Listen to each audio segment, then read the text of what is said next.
Today I will show you a sci-fi thriller film from 2011, titled Limitless. Spoilers ahead. Watch out and take care. There's loud banging on a metal door, leading to a fancy apartment with boxed-up belongings. A tiny tour of the high-end apartment complex reveals 2 dead bodies. And on top of the building, standing right on the edge of a balcony, is Eddie.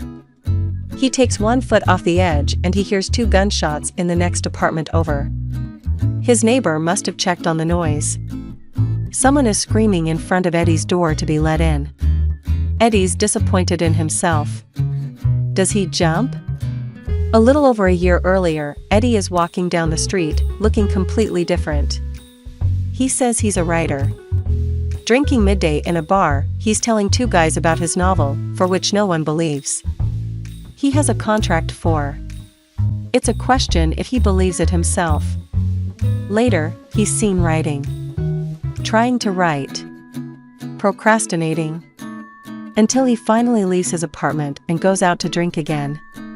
A few weeks, if not even months, pass with him not writing a single word. Eventually, his girlfriend Lindy leaves him. Eddie thinks it's out of the blue, but she clearly doesn't. He gets ready to propose to her, but she reminds him of the last time he was married, to Melissa. That marriage didn't work out that well.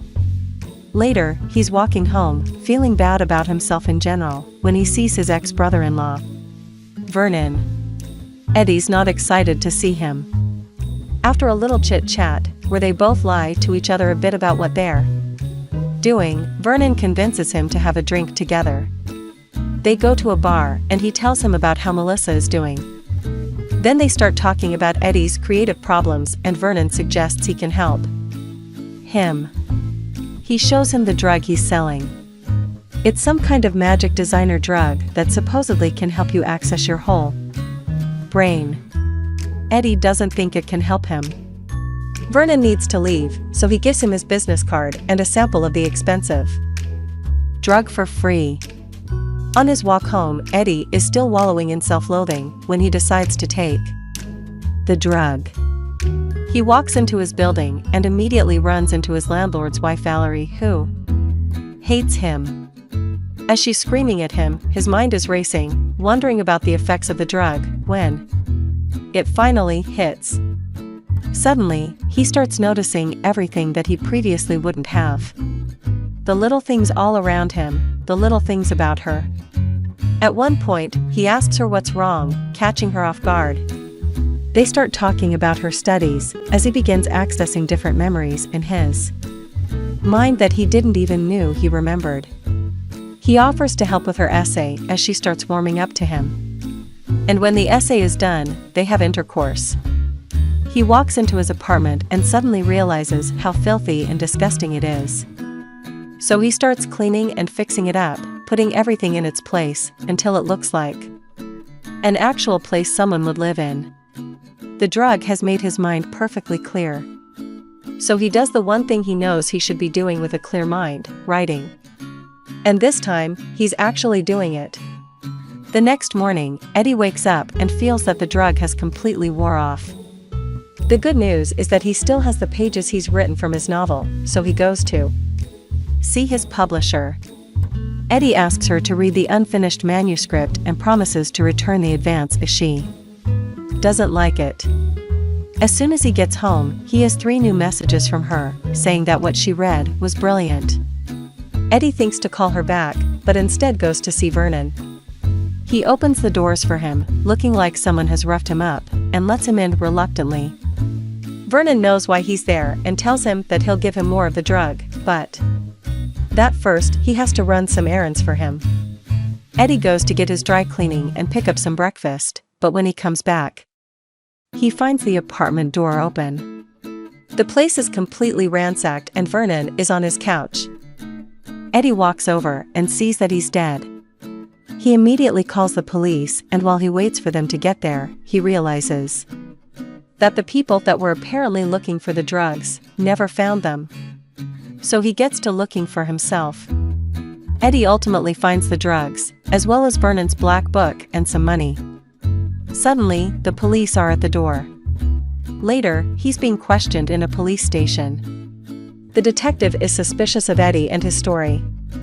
Melissa calls the detective's desk and asks to speak to Eddie. She tells him that she doesn't want him at Vernon's funeral and that she'll call him. When all of it is over, Eddie leaves the police station, paranoid that he's being followed. He gets home, counts the money, and takes one tablet, which kicks off a montage of him completely rediscovering himself and the power of the drug. First, he gets a haircut and new clothes, finishes his novel and delivers it to his publisher. He learns the piano in 3 days and also learns to speak new languages with little effort, then uses them to pick up women. Suddenly, he can use math to win at poker. He knows what combination of drugs his aunt with cancer needs. He can talk business with Wall Street types and impress everyone with his wit. He even gets an offer to work for one of them. Eddie makes new friends, rich ones with private jets and poolside manners that he vacations with. But he starts getting reckless and he needs more and more adrenaline rushes. At some point, he has an epiphany of what he needs to do, and it's not writing. We see him back at his apartment, looking at the trade numbers and taking the drug. He needs money for what he wants to do, and investing in trades isn't enough. Eddie looks for a loan shark at a diner. He convinces him to give him $100,000. They meet for the drop at a park, and the loan shark tells him what will happen if he doesn't return the money. Later, he takes the job offered to him earlier and quickly figures out how to double his money investing. Eddie gets noticed by the bigger players in the finance game and he gets a meeting with one of them. He tells Lindy about it over dinner and impresses her by ordering in Italian. He apologizes to her and tries to charm her to win her back. They get back together and start seeing each other again. As time goes by and he becomes more successful, he gets the feeling he's being followed. One night, as he's in his apartment with Lindy, he starts feeling strange. The next day, him and his boss have a lunch meeting with Carl Van Loon. Eddie explains his grandiose pattern recognition abilities and tries to impress the man. He gets a ride home from him, and in the car, Van Loon hands him some documents, telling him to look them over. When they reach his place, Eddie gives him an evaluation of what he's read. The man is impressed and sets up another meeting with him. Eddie's too energized to go home, so he takes a walk, planning his future, thinking he could even be president one day. Suddenly, he starts feeling strange again, as if time started to move completely different. So he keeps walking and walking until he reaches a bar, unaware of how he got there. Then he's at a party with one girl and next in a hotel with another. He thinks he's being followed. Later he starts a fight in the subway, realizing that he's learned how to fight just by watching kung fu movies and boxing on TV. He runs throughout the city and suddenly finds himself on top of a bridge, where he stops, without being able to recall the last 18 hours of his life. Eddie wakes up the next day feeling horrible. He decides not to take another tablet and tries to go through the documents sent to him by Van Loon, but they seem illegible. Eddie goes to the meeting sober and unprepared. Van Loon keeps asking him questions, expecting high-level answers from him, but all Eddie can focus on is the TV, where the news are reporting that the woman he was in the hotel with is dead. He leaves the meeting abruptly. When he gets home, the phone rings. It's Melissa. He asks her to meet him later that day. Eddie remembers Vernon's black book and starts calling the people from the list. Everyone on the list is either dead or terribly sick. The last number he dials belongs to the man who followed him and who's sitting on the same bench with him. Eddie sees him and runs, as the man chases after him. He finally looses him by going inside a cab. He meets with Melissa, and she tells him that she had also been on the drug and barely made it out alive when she stopped using it. She notices that he's been taking it too and tells him to go off it slowly, otherwise it could be lethal. Eddie keeps getting worse as he comes back home, where the loan shark is waiting for him. The man takes his last tablet and ingests it. As Eddie is grabbing the money he owes him from the bank, the man seems unaffected by The drug. Eddie gives him his money, and he says he feels great, but there are no noticeable changes to his intelligence yet. Later, Eddie stumbles into Lindy's office. He tells her everything and asks her to get him the drugs he's hidden in her apartment. Lindy gets there and finds them easily, but as she's getting back to the office she calls Eddie and tells him that there is a man following her. Her cab gets stuck in traffic and the man is seen coming up to her. Eddie tells her to run and the man chases after her too. Lindy runs into a park and asks two guys to help her. The man walks up to them and stabs them both as she runs away again. Lindy hides and calls Eddie, tells him that she's stuck and afraid. He tells her to take one of the tablets and she does it. Suddenly the drug takes effect on Lindy too. She goes through the same thing Eddie did when he first took it and instantly starts running away, knowing exactly what to do.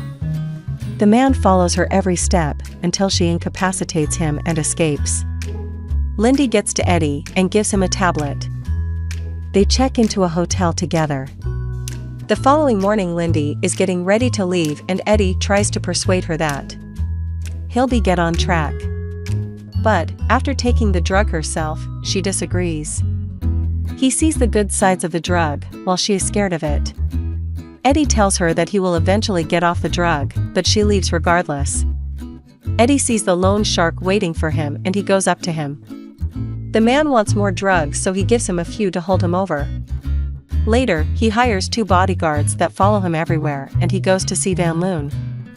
Eddie apologizes about the meeting, explaining he was sick, but he had already won the man over before, so Van Loon still gives him the job. He brokers the biggest merger in history for Van Loon and gets back on his feet. Not waiting around until his stash of the drug runs out, he goes to a chemist and tells him that he'll give him $2 million if he recreates it in 6 months. While Eddie's having lunch one day, the detective comes to see him. He tells him that he's been identified as the man running out of the hotel when the young woman was killed. So, Eddie hires the top lawyer to bail him out. Later, he's at a big meeting for the merger with Van Loon when he notices that one of the men, Atwood, from the opposing side is sick. They will reconvene to sign the contract the next day. After the meeting, Eddie talks to Van Loon and he threatens him not to make him his competition, explaining that whatever makes him that good at his job is a gift, not something earned through hard work. Eddie goes back to the hotel, finding his room trashed. He buys the fancy apartment that was seen in the beginning of the film. Later, he runs into the loan shark again, who's completely transformed. He tells Eddie to bring him more tablets or he'll tell his boss about his trouble with the police. The next day, Van Loon and Eddie are waiting for Atwood to come in and sign the documents for the merger. When he doesn't show up, his wife comes to their offices to tell them that he's sick. But as soon as he's better, he will sign the contract. The two of them walk her out, and as she's going into the car, Eddie sees that the man who's been following him is getting inside the car with her. Her husband was sick because of the drug. Eddie meets his lawyer in a police station and gets into a lineup. Thankfully, he doesn't get picked out. He leaves the loan shark waiting and instead goes back to the Van Loon office, who's watching the news. They're reporting about the merger. His new boss is angry about it, but tells him that Atwood is dying. He's worried about the merger. Eddie realizes that he needs to take another tablet and leaves, but can't find his stash. He comes back to the office when a package comes for him. As Van Loon keeps pushing for information he thinks Eddie has, he opens the package to find the severed hands of his bodyguards inside. He rushes out and goes back to his apartment. There he listens to the news where Atwood's wife is giving a statement, rather lying about the merger. Her lawyer takes over the interview, which is also his lawyer. The doorbell rings and it's the loan shark, asking him to open the door. Next, Eddie is seen standing on the edge of his balcony. He doesn't jump. He tries to remember where he could have left one more tablet and scrambles to find one. When he does, he ends up dropping it in the same moment that the loan shark walks into his apartment. His goons grab Eddie and sit him down as he explains that he uses the drug dissolved in a solution and injected through a vein. He shoots up and tells his men to find Eddie's stash while he tortures him for the information. The goons are trying to open up his safe so they don't hear when Eddie stabs there. Boss as he leans over.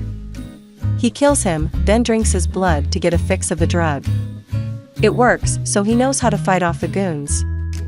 He takes down one of them and then the other. Meanwhile, Atwood dies at the hospital. Eddie goes there and is seen sitting down next to the man who followed him. Later, the same man helps him find more drugs in the apartment of the lawyer who took Atwood's stash for himself. 12 months later, Eddie has a book out and is running for the Senate. Van Loon is waiting in his office. They chat a little, but Van Loon tells him that he knows about the drug. He tells him that he shut down his lab that morning and that he can supply him with the drug in the future if he agrees to work for him. They leave the office to get lunch together, but Eddie refuses to get in the car as well as work with Van Loon. Eddie tells him that he learned how to change the drug, how to get off it while keeping all of the positive effects. He can see everything, he's unstoppable.